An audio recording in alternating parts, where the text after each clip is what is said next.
కాపు ఉద్యమ నేత, మాజీ మంత్రి ముద్రగడ పద్మనాభం గారు కాసేపటి క్రితమే చనిపోవడం జరిగింది. సో, ఈ నేపథ్యంలో ఆయన రాజకీయ ప్రస్థానం గావచ్చు, లేకుంటే ఉద్యమ చరిత్ర గావచ్చు, వీటన్నిటిని తెలుసుకునే ప్రయత్నం చేద్దాం. ప్రెజెంట్ మనతో పాటు నట్టి కుమార్ గారున్నారు. గతంలో పద్మనాభం గారితో ఆయన కలిసి పనిచేయడం కూడా జరిగింది. సో, ఆయన గురించి ఒకసారి నట్టి కుమార్ గారి మాటలో తెలుసుకునే ప్రయత్నం చేద్దాం. నమస్కారం సార్. నమస్తే. సార్, ఇదొక విషాదకరమైన సంఘటన. సో, మీరు గతంలో పద్మనాభం గారితో వర్క్ కూడా చేశారు. ఒకసారి ఆయన రాజకీయ ప్రస్థానం కావచ్చు, ఉద్యమ చరిత్ర కావచ్చు, ఒకసారి మీ మాటలు. ఆయన రాజకీయ ప్రస్థానం ఎన్టీ రామారావు గారు క్యాబినెట్లో చేశాడు. రాజకీయ ప్రస్థానం ఒక నిజాయితీ గల రాజకీయ నాయకులు ఎవరైనా ఉన్నారు అంటే ఆయనే. ఆయన రంగా గారితో కాపునాడు స్టార్ట్ చేస్తే రంగా గారు 10 లక్షల మంది, ఆయన రంగా గారే, వంగవీటి మోహన్ రంగా గారే. అప్పుడు కాపు ఉద్యమం స్టార్ట్ అయింది. కాపులు బీసీలో చేర్చాలి, కాపులకు కంటే ఐకమత్యం కావాలని రంగా గారు మొదలు పెడితే, రంగా గారు చనిపోయిన తర్వాత ఆ ఉద్యమాన్ని ఆయన నెత్తి మీద వేసుకొని, అది రావులపాలెం ఘటనతో, రావులపాలెంలో ఒక ఘటన, కొంతమందిని ఫైరింగ్ జరిగితే, ఆ రోజు విజయభాస్కర్ రెడ్డి గారి మీటింగ్లో అప్పుడు నేను కూడా ఉన్నాను. ఆ మీటింగ్లో జరిగితే నల్లా సూర్యచంద్ర గారు, సర్దార్ స్వామినాయుడు గారు, అదే బుద్ధరామ పెద్దరామ గారు, ఒక ఉద్యమం స్టార్ట్ అయింది. అక్కడ ఆ ఫైరింగ్ తర్వాత కాపు పోరాట సమితి, ఆ కాపు పోరాట సమితి స్టార్ట్ అయితే, ఆ కాపు పోరాట సమితిలో నేను కన్వీనర్గా ఉన్నా. అంటే నేను మా జిల్లాలకు, అంటే జిల్లాల కన్వీనర్గా ఉంటారు కదా, నేను ఉత్తరాంధ్ర ఈ అన్నింటికి కన్వీనర్గా ఉన్నా. ఆ రోజు ఈటీ విజయలక్ష్మి గారు, కాపు ముద్రగడ పద్మనాభం గారితో ఈటీ విజయలక్ష్మి గారు ఎమ్మెల్యే, గుడివాడ గురునాథరావు గారు, గుడివాడ అమర్నాథ్ గారు ఫాదర్, అలాగే మొత్తం టోటల్గా అప్పుడు ఉన్న కాపు నాయకులు చాలా మంది, మొత్తం అందరం కలిపి ఆయనతో పాటు అడుగుజాడలో నడుస్తూ, రావులపాలెం ఘటన తర్వాత కాపు పోరాట సమితి, రైలు రోకులు, ఎన్నో కాపుల్ని బీసీలో చేస్తారు. అప్పుడు నేను రాధారంగా మిత్రమంటే city president and state vice president. అన్నిటికీ ఆయనతో వర్క్ చేయడం భాగ్యం అనేది అరుదైనది. అలాంటిది ఆ భాగ్యం నాకు దక్కింది. ఆయనతో చేస్తాడు ఒక ఉద్యమం కమిట్మెంట్ నేత. ఆ కమిట్మెంట్కి తిండి ఉందా ఏముందా కాదు, కూర్చుని పోతున్నానంటే కూర్చుని పోతాడు, రైలు ముందు కూర్చుని పోవాలంటే కూర్చుని పోవాలి, బస్సు ముందు కూర్చుని పోవాలంటే కూర్చుని పోవాలి. ఒక ఉద్యమాన్ని ఒక బీసీలో చేర్చడానికి ఆనాటి గవర్నమెంట్ విజయభాస్కర్ రెడ్డి గారిని దింపుకు తీసుకొచ్చారు. 30 జీవో అమలు చేయించారు. ఆ అమలు చేయించి కమిషన్ ఏర్పాటు చేయించారు. బీసీలో చేర్చాము అనుకున్న పరిస్థితుల్లో గవర్నమెంట్ మనకి ఇబ్బంది కలిగించింది. అయినా కూడా కాపు పోరాట సమితి ఆగలేదు. కాపుల కోసం నిరాహార దీక్షలు చేశాడు. ఆమె నిరాహార దీక్ష, ఇంటిలో ఆయనే తాళం వేసుకున్నాడు, ఆయన నిరాహార దీక్ష చేశాడు. వేలాది మంది, లక్షలాది మంది రైలు రోకులు చేశాడు. ఎన్నో చేసుకుంటూ వచ్చాడు. ఒక కార్యక్రమం కాదు, ప్రతి దానికి ఆయనకి కాపు కులం ఏ రోజు కూడా బీసీలో చేర్చాలి అని శ్వాస దాకా, ఆఖరి శ్వాస దాకా పోరాడిన వ్యక్తి ఎవరైనా ఉంటే ఆయనే. అలాంటి నాయకుడు, నిజాయితీ గల నాయకుడు, నిబద్ధత గల నాయకుడు, రాజకీయంలో నవ్వచ్చు, ఒక కులంలో నవ్వచ్చు, అన్ని కులాలు కూడా ఆయనకు సపోర్ట్ చేస్తాయి, అన్ని మతాలు ఆయనకు సపోర్ట్ చేస్తాయి. అంటే ఆ నిబద్ధత గల నాయకుడు. ఒక పిఠాపురంలో మళ్ళా వైసీపీ సపోర్ట్ చేస్తే, కూతురు సపోర్ట్ చేస్తే కూతుర్ని దూరం పెట్టాడు.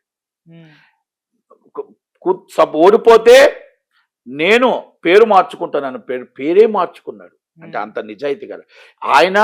భార్య, పిల్లలు, ఆయన మొత్తం టోటల్గా కాపుల్ని బీసీలో చేస్తారన్న ఉద్యమం చేస్తుంటే లాఠీ దెబ్బలు తిన్నారు. 2014 చంద్రబాబు నాయుడు గారి గవర్నమెంట్లో తిట్లు కాశారు. కాపుల కోసం ఎన్నో అవమానాలు భరించాడు. ఎన్నో ఉన్నాయి, ఒకటి కాదు. ఆ అవమానాలన్నీ దిగమింగుకొని కాపులను బీసీలో చేర్చలేదని ఒక బాధ ఉండిపోయింది.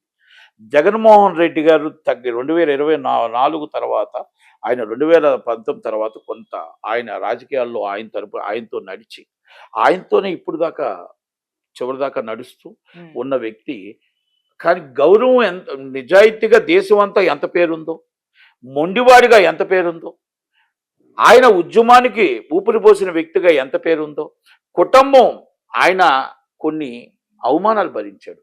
పిల్లల్ని, అందరినీ మొత్తం టోటల్గా పోలీసులు లాఠీ చార్జ్ చేసి ఇష్టం వచ్చినట్టు తిట్టడం, ఇష్టం వచ్చినట్టు మాట్లాడడం, ఇష్టం వచ్చినట్టు చేయడం, ఇవన్నీ కూడా కులం కోసం అవమానాలు భరించాడు. కులం కోసమే భరించాడు. కులం బీసీలో చేర్చాలైన చివరి శ్వాస దాకా ప్రయత్నం చేశాడు.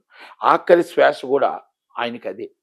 అలాంటి వ్యక్తి మళ్ళా రాబోడు. పార్టీలకు అతీతంగా ఆయనకు అభిమానులు ఉన్నారు. ఈ కాపు కులానికి ఆయన ఒక నాయకుడు. ముద్రగడ్డ అంటే కాపు, కాపు అంటే ముద్రగడ్డ, ముద్రగడ్డ అంటే కాపు, బీసీలో చేర్చాలంటే కాపు ముద్రగడ్డ. అంటే అలా రంగా గారి తర్వాత అంత పేరు తెచ్చుకున్న వ్యక్తి, ఉద్యమ నాయకుడు.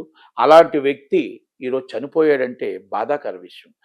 ఒకటే, మనం కాపుల్ని బీసీలో చేర్చగలిగితే కాపుల్ని ఘనమైన నివాళి అర్పించినట్టు ఆయనకి. ఈరోజు పార్టీలకు అతీతంగా వాళ్ళ కుటుంబానికి మన ప్రకార సానుభూతి తెలియజేస్తూ కాపులను ఆయనతో నేను పనిచేయడం చాలా గర్వం అయితే, ఈరోజు ఆయనతో పనిచేయడం అరుదైన ఘటన.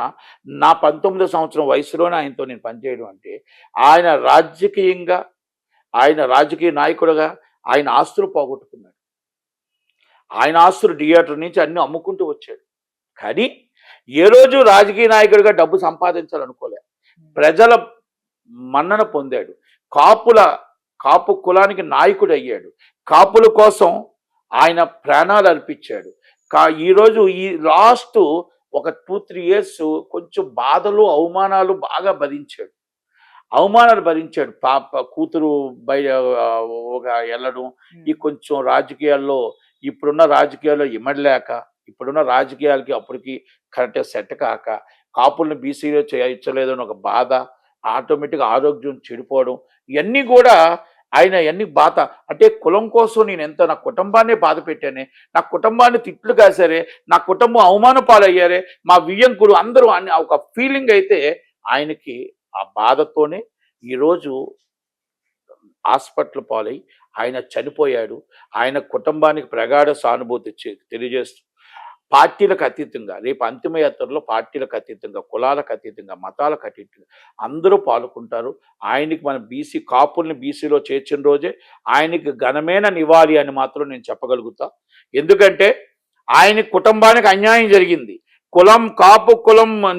ఆయన కాపు పోరాట సమితి ముద్రగడ్డ గారికి కుటుంబాన్ని అవమానపరిచారు, అవమానం జరిగింది, అది మాత్రం చెప్పగలం. ఇది టీడీపీ గవర్నమెంట్లో 2014 గవర్నమెంట్లో అవమానం జరిగింది అనేది మాత్రం వాస్తవం.